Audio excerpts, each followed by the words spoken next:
o capacete da salvação. Vamos ler Efésios capítulo 6, versos de 10 a 18. É o texto que fala da armadura de Deus, para nós falarmos sobre o capacete da salvação, como a peça aí que compõe a armadura de Deus. Efésios 6, de 10 a 18. Olha o que é que diz a palavra do Senhor em Efésios capítulo 6, de 10 a 18. No mais, meus irmãos, fortalecei-vos no Senhor e na força do seu poder. Revesti-vos de toda a armadura de Deus, para que possais estar firmes contra as astutas ciladas do diabo. Porque não temos que lutar contra carne e sangue, mas sim contra os principados, contra as potestades, contra os príncipes das trevas desse século, contra as hostes espirituais da maldade nos lugares celestiais. Portanto, tomai toda a armadura de Deus, para que possais resistir no dia mau, e havendo feito tudo, ficar firmes. Estai, pois, firmes, tendo os vossos lombos cingidos com a verdade, e vestida a couraça da justiça, e calçados os pés na preparação do evangelho da paz, tomando sobretudo o escudo da fé, com o qual podereis apagar todos os dardos inflamados do maligno. Tomai também o capacete da salvação. Olha a ênfase de hoje. Tomai também o capacete da salvação e a espada do Espírito, que é a palavra de Deus, orando em todo tempo, com toda oração e súplica no Espírito, e vigiando nisto, com toda perseverança e súplica por todos os santos. Amém. Graças a Deus. Senhor Deus, estamos nos equipando da armadura do Senhor, da armadura que o Senhor disponibilizou, para que todos nós, meu Pai, sejamos vencedores contra as astutas ciladas do inimigo, contra as forças espirituais da maldade que tentam contra nós. Por isso, ó Deus, pedimos que o Senhor envie os seus anjos, ó Deus, que são espíritos ministradores, para que, ó Deus, venham e nos guardem em todos os nossos caminhos. Amém. Para que nenhum espírito imundo, Pai, venha tentar povoar a nossa mente, venha tentar, ó Deus, povoar a nossa atmosfera, mas que todos sejam lançados fora em nome de Jesus. E que os Amém. Teus anjos, Pai, estejam conosco, e que o Teu Espírito Santo tenha ampla liberdade para falar aos nossos corações, à nossa mente, ao nosso entendimento, para que sejamos, meu Deus, ouvintes e praticantes da palavra do Senhor. Amém. Em nome de Jesus. Amém. Graças a Deus, graças a Deus.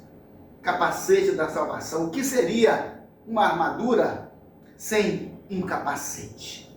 Então, os guerreiros medievais, eles tinham um capacete, e aquele capacete ele tinha que ser leve e resistente, que desse proteção máxima à sua cabeça. E até hoje, motociclistas usam capacete obrigatoriamente. Soldados em combate usam um capacete que pode resistir a um projétil, e pilotos de Fórmula 1 usam capacetes. As pessoas que se põem em algum risco, elas têm que usar um capacete que dê elas proteção. Os bombeiros usam um capacete especial que proteja sua cabeça caso em um incêndio haja um desabamento. Ele tem que estar com a sua cabeça protegida, porque a cabeça é exatamente o centro de controle que dirige todo o corpo.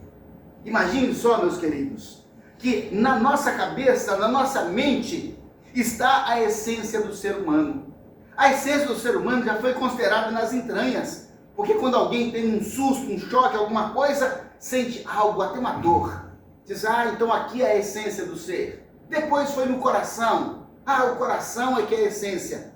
E com a evolução, com o iluminismo, com o pensamento grego, chegou-se à conclusão de que, na verdade, a essência do ser humano é a mente. Daí onde Paulo fala, transformai-vos pela renovação da vossa mente, para experimentar a vontade de Deus, que é boa, agradável e perfeita. Então veja só que a cabeça não é? Além de ela dirigir todo o corpo, ela abriga as faculdades mentais que controlam as nossas emoções. Meus irmãos, tudo aqui, tudo aqui. Então nós temos que entender exatamente isso, esse controle. Em 2009, Felipe Massa, piloto de Fórmula 1, fazia um treinamento e soltou uma mola do carro do Rubinho Barrichello que estava à frente dele. E eles rodam 300 quilômetros, e aquela mola ela saiu com uma força mas tão grande na Fórmula 1 na Hungria, e aquela bola acertou o capacete do Massa. E olha que coisa terrível, fraturou o crânio dele. E olha que ele estava usando um capacete especial. Felipe Massa, apesar, né, do que sofreu, da fratura que teve no cérebro, ele não morreu, se recuperou.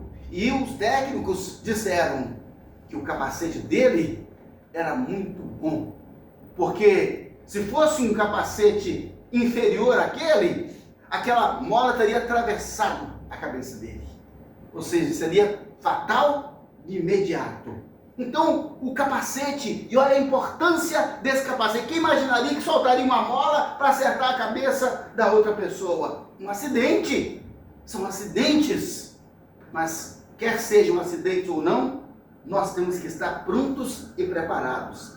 É na cabeça, na mente, que acontecem as lutas espirituais. Meus irmãos, onde acontecem os conflitos? Tudo aqui, ó, tudo a nossa cabeça, tudo a nossa mente, tudo aqui girando na nossa cabeça. É sobre a mente que vem todas as tentações do diabo. É na mente do homem. Não é à toa que se diz assim: ah, fulano perdeu a cabeça. Perder a cabeça não é tirar a cabeça de sobre o pescoço, mas é ficar descontrolado, desorientado, sem um governo adequado. Perdeu a cabeça. Ou então cadê o capacete para a pessoa não perder a cabeça, não perder o controle de si, não perder o controle das suas emoções, agir precipitadamente, agir de maneira desgovernada, agir de maneira irrefletida.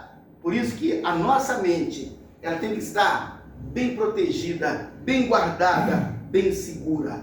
A mente, veja só que está abrigada na nossa cabeça, é também a porta de entrada. Queridos, todos os conceitos e valores que nós recebemos, por onde é que eles entram? Entram por aqui. Tudo é na mente, tudo é na nossa cabeça. Sejam conceitos, sejam valores, tudo aquilo que nós passamos a ter na vida como crença, como escolha, quer sejam bons, quer sejam maus, todos eles é aqui, olha, é na nossa mente, é na nossa cabeça. Por todas essas razões, a cabeça tem que estar protegida por um capacete. E olha só que quando nós falamos da proteção do capacete, obviamente que o capacete é uma metáfora, é uma figura, mas é uma figura que ilustra muito bem o que acontece no mundo espiritual. Se um soldado no combate precisa de um capacete para proteger suas faculdades, imagine então nós, no dia a dia, nessa batalha que estamos enfrentando, nessa selva de pedra, no mundo onde os inimigos são invisíveis e manipulam as pessoas e fazem com que as pessoas façam coisas que elas não querem fazer. Então nós temos que estar com a nossa mente protegida para nós não sermos manipulados. Um cristão não pode viver um minuto sequer sem o capacete da salvação. Não pode tirar o capacete. Assisti um filme, eu não sei se foi Resgate do Soldado Ryan, alguma coisa que o soldado lá da trincheira tomou um tiro. Aí foi assim, me atingiram. Pegou, aí tirou o capacete. Olha aqui que sorte. Pegou no capacete, tomou um tiro. Estava sem capacete agora.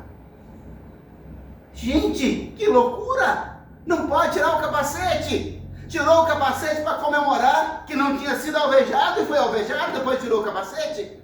Porque é exatamente no momento do descuido, nesse momento acontece algo. As pessoas que não têm o capacete da salvação precisam pedir a Deus, Fala, Senhor, me ajuda a entender que ideia é essa de capacete da salvação? Senhor, me ajuda a usar esse capacete, me ajuda a ter esse capacete da salvação. Então vamos entender que a palavra não é só capacete, ele tem um qualificador. Capacete da salvação. Queridos, quer dizer então que a salvação, ela é para nós como um capacete que protege a nossa mente. Se o capacete é um equipamento utilizado pelo soldado, olha só, então o que será esse capacete hoje?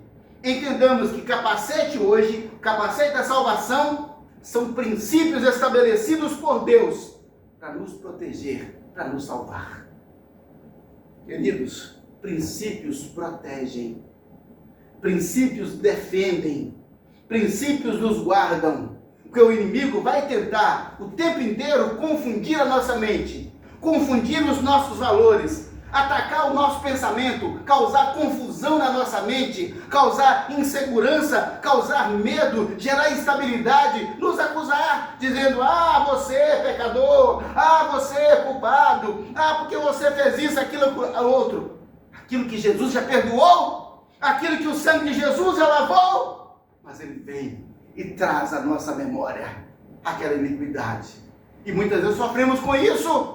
Por que sofremos com isso? Porque o nosso capacete não está sendo bem utilizado. O capacete, veja só, é a salvação. E essa salvação, quando nós a temos, quando nós recebemos a Jesus como Salvador, significa que nenhuma condenação há para os que estão em Cristo. Significa que todos os nossos pecados foram apagados, que todos os nossos pecados foram esquecidos. Significa que nós nascemos de novo, significa que nós somos novas criaturas, significa que aquela velha criatura morreu, não existe mais, e agora nós estamos em Cristo. Ter o capacete, ter os valores em nossa mente, significa que nós faremos uso dele, porque não basta ter um capacete, é preciso usar. A gente ainda vê motociclistas usando o capacete no braço, pilotando a moto, sem na cabeça. Ou o braço não precisa de capacete não, é a cabeça que precisa. Ele tem um capacete? Tem. Por que não usa? Talvez porque acha desconfortável, pensa assim, atrapalha a minha visão, atrapalha isso, atrapalha aquilo outro. Não, o capacete salva. E quando o capacete salva, ele pode sim causar desconforto em qualquer outra área que é contrária àquilo que é de Deus. Vai gerar desconforto. A luz causa desconforto àquele que está acostumado com as trevas. A verdade traz desconforto àquele que vive na mentira. A santidade traz desconforto àquele que está acostumado a viver no pecado. Sim, mas é lógico. Mas nós temos então que trazer, que usar, que adaptar e até nos acostumar com esse capacete da salvação. Se trazemos para as nossas vidas os valores de Deus, nós somos protegidos, nós somos salvos. É isso que acontece. O capacete então são valores. Somos salvos, somos protegidos da corrupção. E essa corrupção, ela é plantada pelo diabo na mente do ser humano. Meus irmãos, é uma luta de persuasão. Hoje estamos vivendo uma crise de semântica, uma crise de persuasão, uma crise de convencimento, uma crise de dar sentido a uma história que na verdade não tem aquele sentido. Isso é persuasão, isso é manipulação, em que as pessoas usam até mesmo programação neurolinguística para tentar convencer alguém de alguma coisa que ele não deveria aceitar, que seria incorreto, inadequado, o contrário. Queridos, o Evangelho é puro e simples. O Evangelho não precisa de estratégia, o Evangelho não precisa de enfeite, o Evangelho não precisa de manipulação, o Evangelho não precisa, meus irmãos, de hipnose. O Evangelho não precisa, porque o Evangelho ele se basta por si só, ele é a verdade, ele é o capacete que vem e nos cobre, e nós estamos protegidos. Veja só, que a salvação, ela tem um princípio.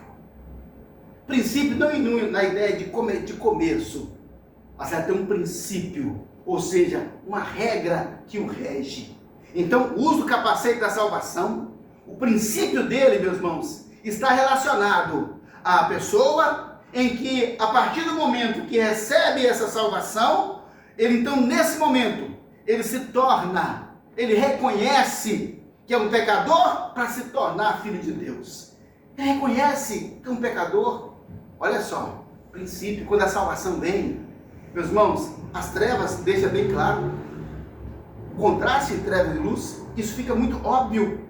Mas uma pessoa, quando ele conhece o Evangelho, quando ele conhece o capacete da salvação, que é o princípio de Deus, e que ele o compara com a sua vida, ele vai pensar assim: meu Deus, como eu estava desprotegido, meu Deus, como eu sou pecador, meu Deus, como eu estou perdido, meu Deus, como eu estou condenado à morte. E o que se espera é que ele diga: meu Deus, eu estou arrependido e eu quero agora usar esse capacete da salvação. Porque a Bíblia fala, todos pecaram, estão separados de Deus. E a Bíblia fala que o resultado do pecado é a morte eterna, é a separação eterna de Deus. E conversando com uma pessoa: pastor, eu sei que eu sou pecador mesmo. Ok, você sabe que você é pecador mesmo? Sim. O que você vai fazer diante disso? Não basta dizer: é verdade, eu estou pecador sim, eu estou perdido mesmo. Mas o que é que vai fazer? Não basta reconhecer que está perdido, ser uma direção na vida. É preciso querer uma solução. Quem é que quer uma solução?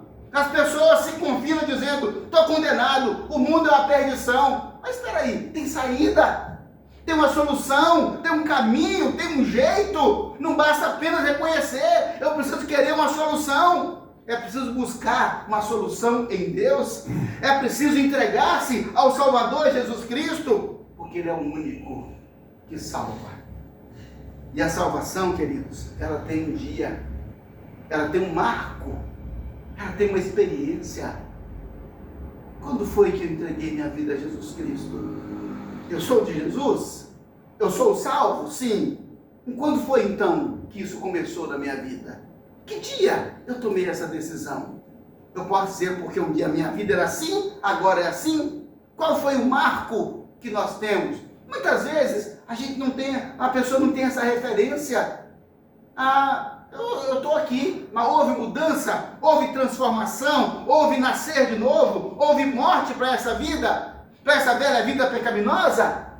Veja só que nesse processo de salvação, queridos, é preciso confessar a Jesus os pecados e as frustrações geradas pela vida. Esse é um dos marcos da experiência de salvação. Senhor Jesus, eu reconheço que eu estou perdido. Senhor Jesus, eu reconheço a minha iniquidade. Senhor Jesus, eu reconheço isso, aquilo outro. Me perdoa. Me perdoa, Jesus. Me dá a vida eterna. Me perdoa os pecados de tudo que eu fiz na vida. Queridos, o que leva o homem ao inferno, à perdição eterna, não são os seus pecados, mas é a rejeição à graça de Deus. Se a pessoa rejeita a graça de Deus, se essa pessoa não pede a Jesus Cristo o perdão, a salvação, ele está rejeitando a graça. A graça de Deus salva. Deus, ele está ávido por salvar todo aquele que quiser se arrepender. Mas para isso é preciso reconhecer, eu preciso usar esse capacete. Nos anos 80, foi quando entrou em vigor uma lei obrigando o uso de capacete para motociclistas. Agora é obrigatório motociclista e o garupa usar capacete. Meus irmãos, trabalhei na segurança pública nessa época, em fiscalização de trânsito, e que dificuldade convencer a pessoa de que ele precisava usar aquele capacete para a segurança dele, para preservar a vida dele, para ele não morrer, para ele não ser lesado. E era difícil, porque havia multas, havia penalidades todos os dias, e as pessoas insistiam em andar sem o capacete. Mas você não entende que é o seu risco, que é a sua vida. Ele falava: não, mas eu quero andar sem capacete. Aí nós entendemos o que acontece com as pessoas hoje, que reconhece que está no mundo mal, reconhece o sofrimento, a angústia, a ausência de Deus, reconhece o que passa em sua vida, e nós falamos assim: olha aqui Jesus, olha aqui o Salvador, olha aqui a esperança em Deus. Ele fala: olha, é bom mesmo, né? Mas não usa, mas não traz para a sua vida. Meu Deus, o que acontece então com esse ser humano? Precisamos receber a Jesus como Salvador e abandonar os pecados pertencentes à vida sem Deus e adotar um novo estilo de vida no qual nossa mente está salva da corrupção deste mundo maligno governado por Satanás. Porque se nós estamos nesse mundo com o capacete da salvação, vai chover, meus irmãos, tentação, vai chover ataques demoníacos, vai chover tudo sobre nós. Mas se o capacete da salvação está firmado em nós, nós não seremos atingidos. É o que a Bíblia fala: cairão 1000 ao teu lado e 10.000 à tua direita. Eles cairão, mas você não cairá, mas tu não serás atingido. Por causa do capacete da salvação que nós usamos, não seremos atingidos. Ou seja, nós adotamos para as nossas vidas os princípios e os valores de Deus. E aí, isso é que nos defende. A palavra de Deus nos defende. A palavra de Deus nos protege. Precisamos nos tornar cristãos de prática. Precisamos nos tornar cristãos santos. Precisamos nos tornar cristãos comprometidos com Deus e com a obra de Deus. Queridos, a diferença, a transição que nós percebemos é quando um cristão, ele se sente comprometido pela obra de Deus. Não é agora somente eu preciso ser salvo para me livrar do inferno. Não, eu agora sou salvo para glorificar a Deus, para amar a Deus e para salvar as pessoas que estão perecendo. A Bíblia fala assim, que muitos estão cambaleando para a morte. Se disseres que você não sabe disso, o Senhor que vê todas as coisas te julgará. Não, diz a Bíblia: ah, eu não estou vendo não. Estamos vendo sim pessoas ao nosso redor e nós não podemos viver de uma forma indiferente, dizendo: olha, aquele lá está perdido, coitado. O que nós podemos fazer? Meus irmãos, a gente sofre quando vê pessoas perdidas recorrentemente, sem salvação. E aí eu e Janete conversamos hoje sobre isso, sobre a questão de que a nossa responsabilidade é levar o Evangelho até o ouvido das pessoas. Quem leva o Evangelho do ouvido ao coração é o Espírito Santo. A nossa parte é essa. Nós precisamos cumprir a nossa parte. Se nós fizermos a nossa parte, Deus vai fazer a dele. Leva o Evangelho da salvação, do capacete da salvação, do equipamento espiritual, e Deus vai fazer a sua parte. Veja só que a Bíblia fala em Efésios que Cristo é o cabeça da igreja. A Bíblia fala em nós termos a mente de Cristo. O capacete da salvação, quando nós colocamos o capacete, significa: olha, eu agora ajo como um salvo. Eu agora penso como um salvo.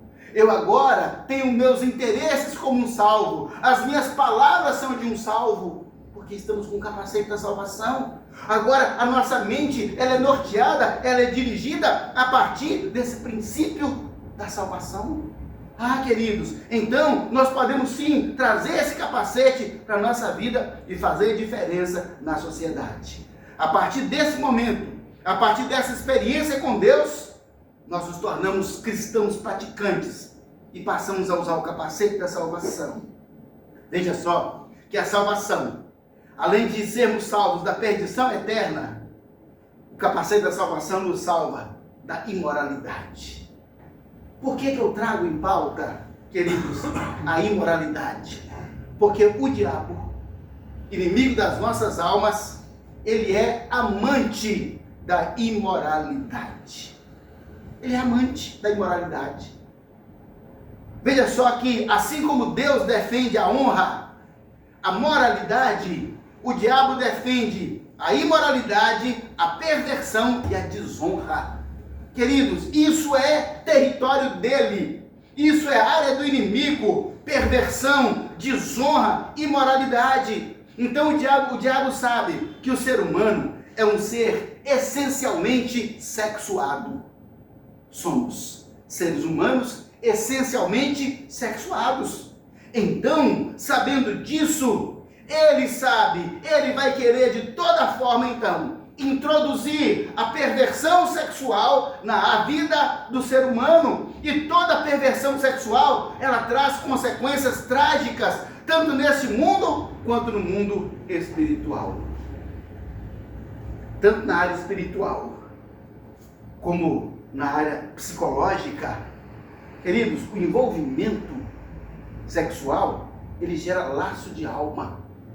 Esse mundo promíscuo como está, em que as pessoas, ninguém pertence a ninguém, imagine, meus irmãos, como é que os tecidos de laços espirituais começam a ser atravessados por todos os lados e o mundo se trava.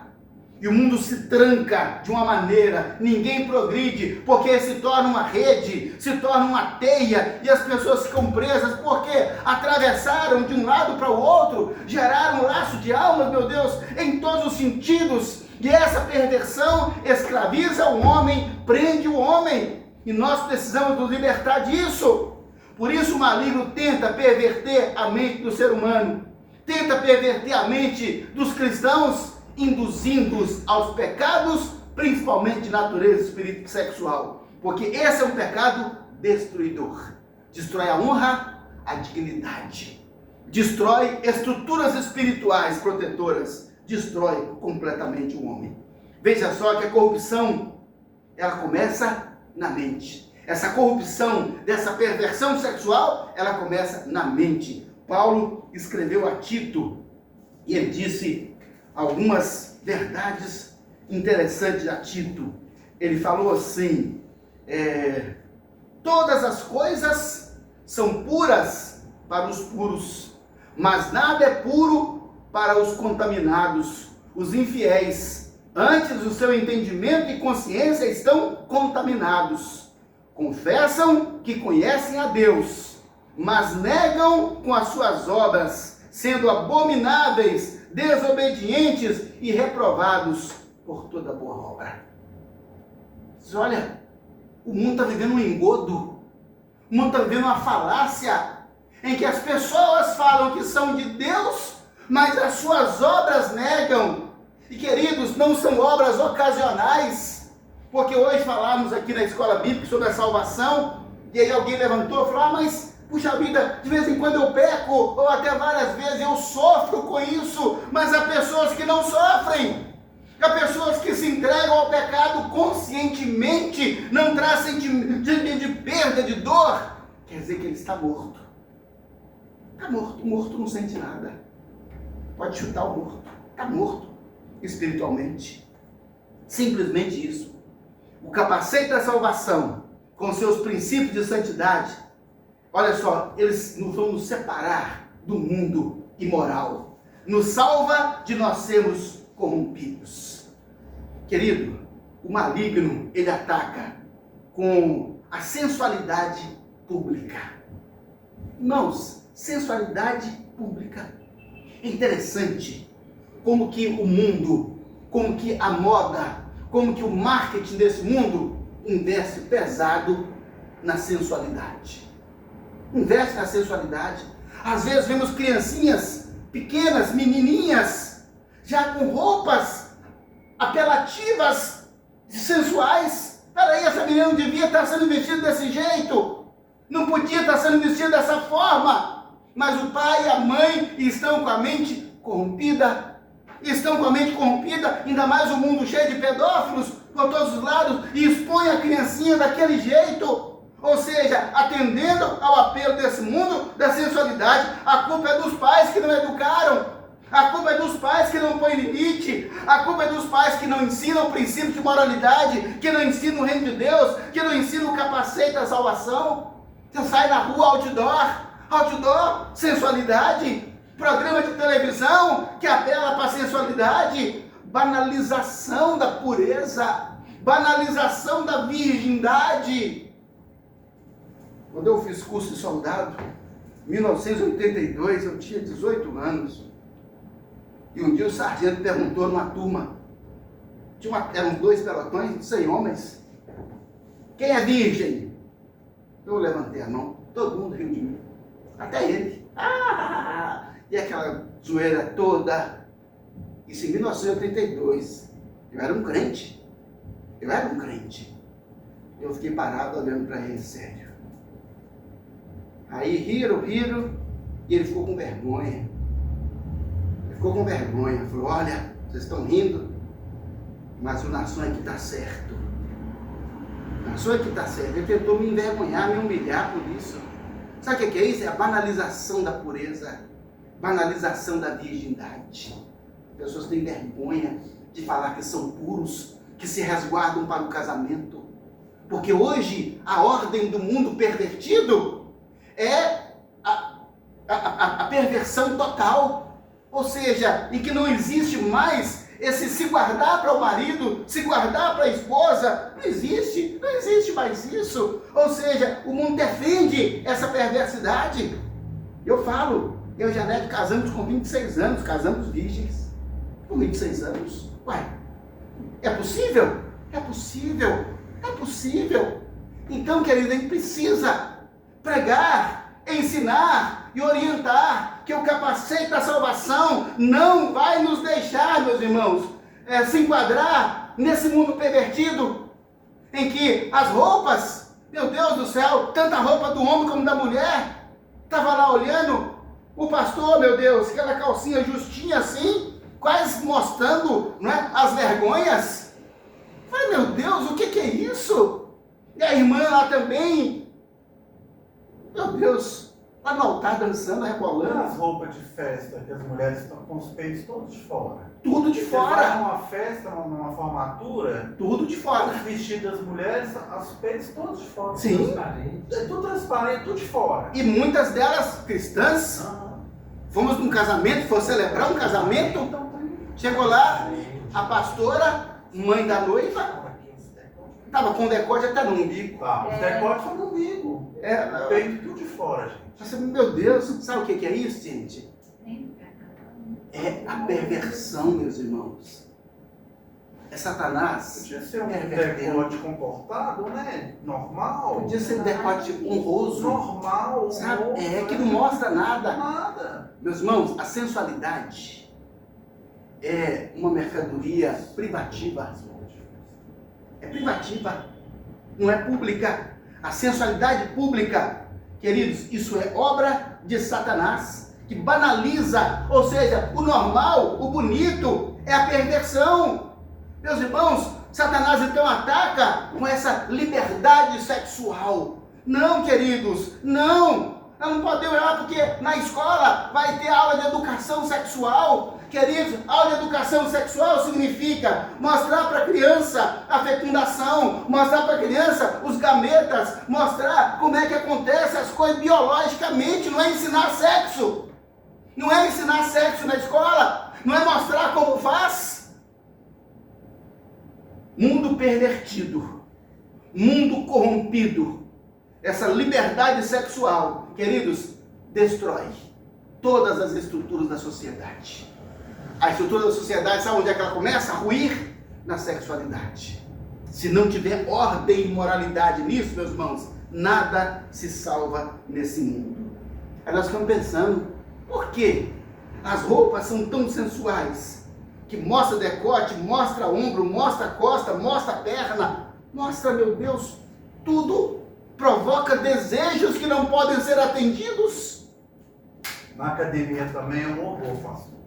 Nas academias. Um horror. Tem academia que agora está proibindo e colocando placa, porque é um horror as roupas das mulheres, viu, gente? É sempre das mulheres é mais. Tem homem também aprontando. Mas a das mulheres é uma coisa impressionante na academia.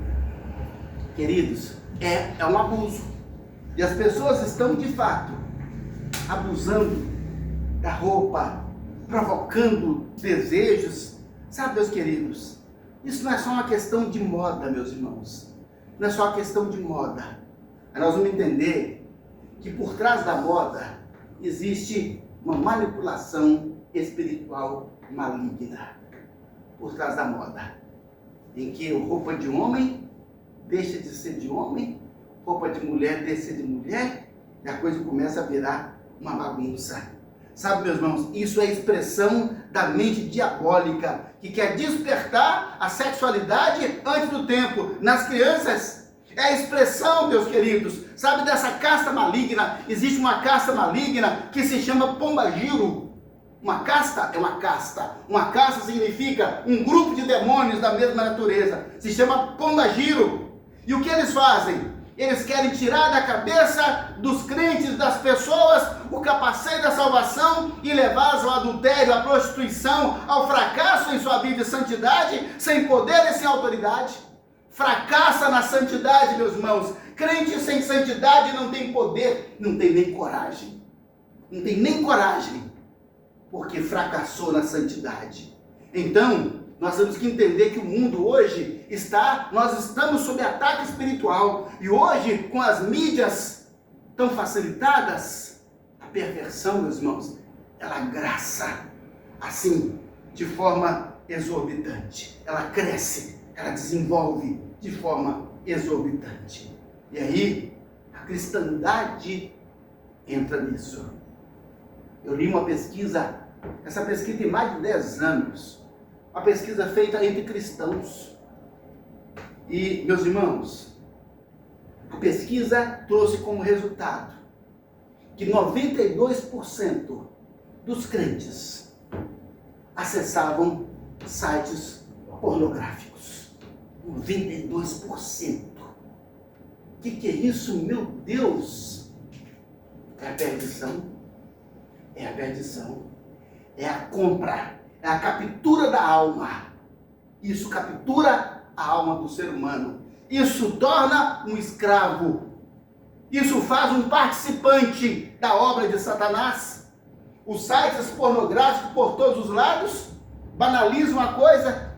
Tem uma pessoa amiga de pessoas amigas da família, né? Amigo do amigo, falou assim comigo: ô professor, eu estava conversando, mandaram para mim um link, eu abri, era de uma mulher pelada, simulando sexo. É mesmo? E o pior de tudo é que essa mulher é a esposa de um amigo meu. Eu falei: ih, rapaz, sério? Vai falar com ele, fala com ele. Ah, então tá, vou falar com ele. Fulano, rapaz, recebi um link, era sua mulher. Ah, ela faz isso mesmo, eu sei. Ué, mas é só virtual. Ué, gente, assim então pode? Assim então está liberado? Percebe, meus irmãos, como que os valores vão sendo minados e o pecado, ele vai deixando de ser vergonhoso, ele vai deixando de constranger as pessoas, e as pessoas vão tornando tudo tão natural, tudo normal, e isso entra na sociedade, e a sociedade, meus irmãos, perde, a cristandade perde o poder e a autoridade. Como se não bastasse o bombardeio de pornografia e da sensualidade.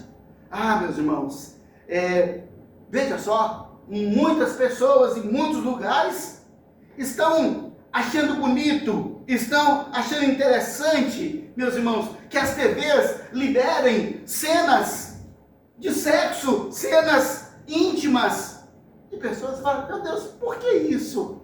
A televisão, que até então era a televisão brasileira, da família?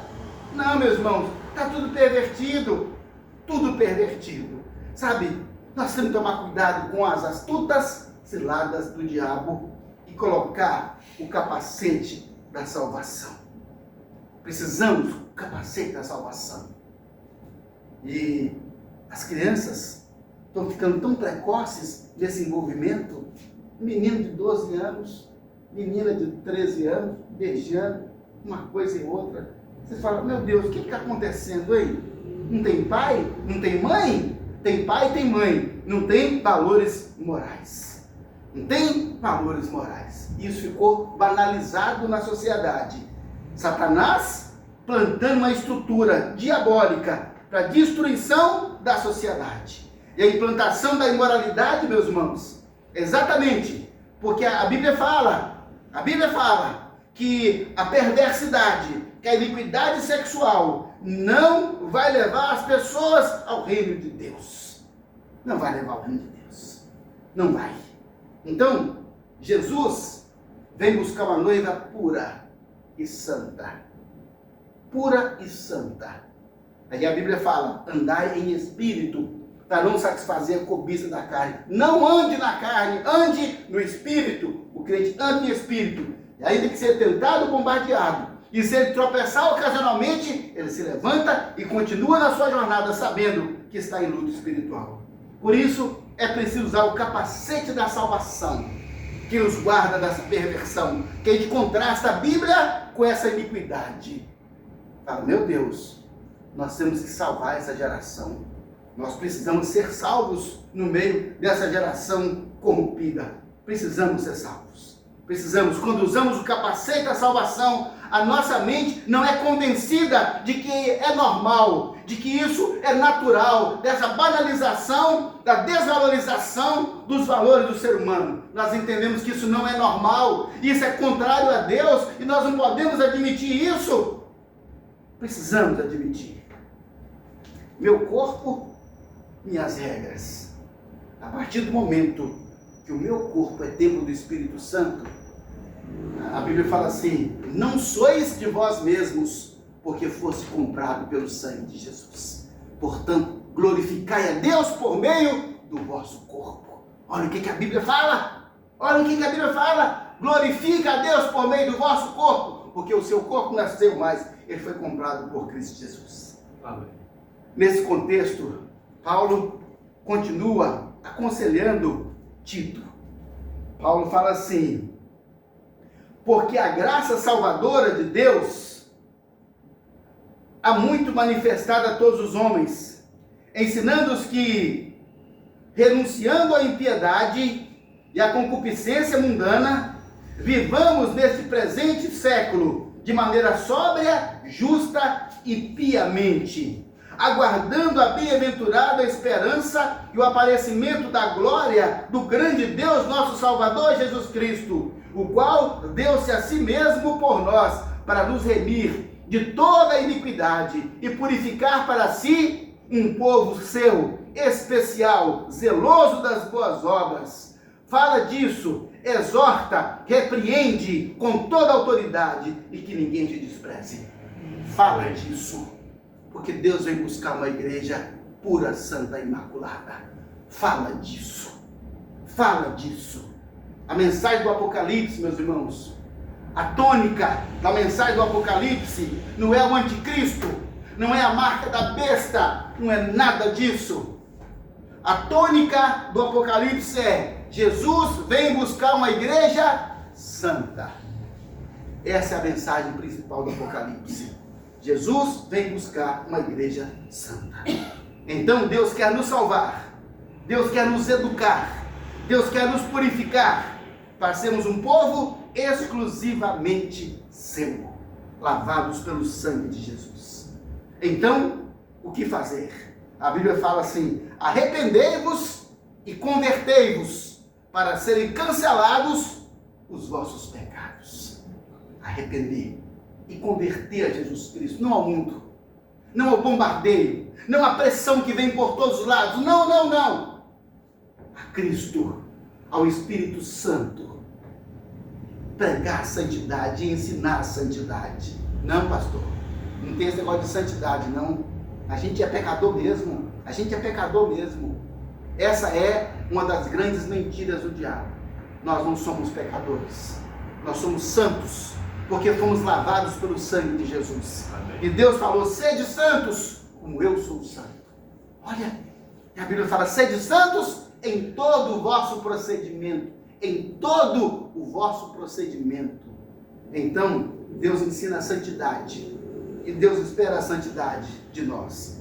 E essa ideia de que ninguém é santo, foi o diabo que pregou isso. É o diabo que ensina isso. E tem muito mais gente acreditando que nós somos pecadores do que acreditando que nós somos santos de Deus. Ora, nós somos templo do Espírito de Deus. Então, nós somos santos e viveremos em santidade para a glória do Senhor Todo-Poderoso. Amém. O que eu fazer então, Senhor? arrependei-vos. Senhor, ora, fala com Deus, fala, Senhor, eu me arrependo, Senhor. Eu me arrependo, Senhor, de ter dado vazão à sensualidade. Eu me arrependo, Senhor, de ter traído minha namorada, minha esposa, meu marido, meu namorado. Senhor, eu me arrependo, meu Pai, de acessar pornografia. Eu me arrependo, Senhor Deus, de ver isso, de concordar com isso, de participar com isso. Porque cada vez que alguém assiste, está contribuindo financeiramente para a manutenção do império das trevas.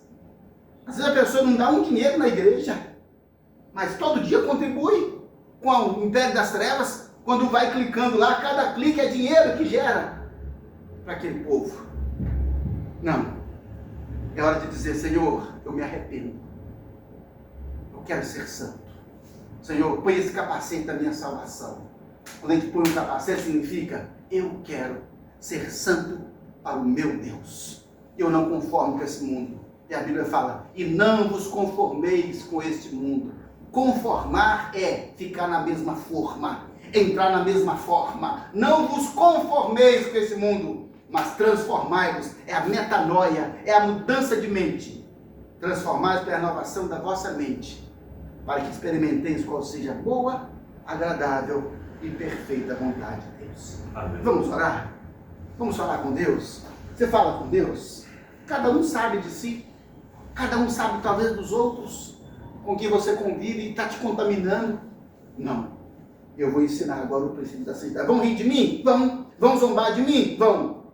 Mas o meu Deus, Ele me elogia, Ele me reconhece como Filho Santo dele. Isso é que vale. Amém.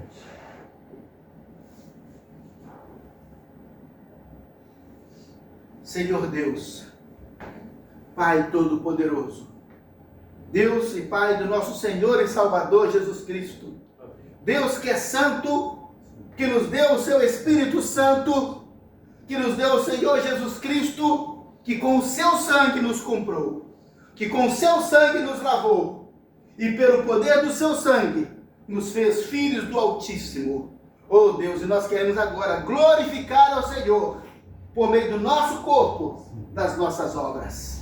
Pai, em nome de Jesus, nos arrependemos e pedimos a Deus que o sangue de Jesus nos purifique de todo o pecado. Que o sangue de Jesus nos purifique completamente, Pai, de toda iniquidade.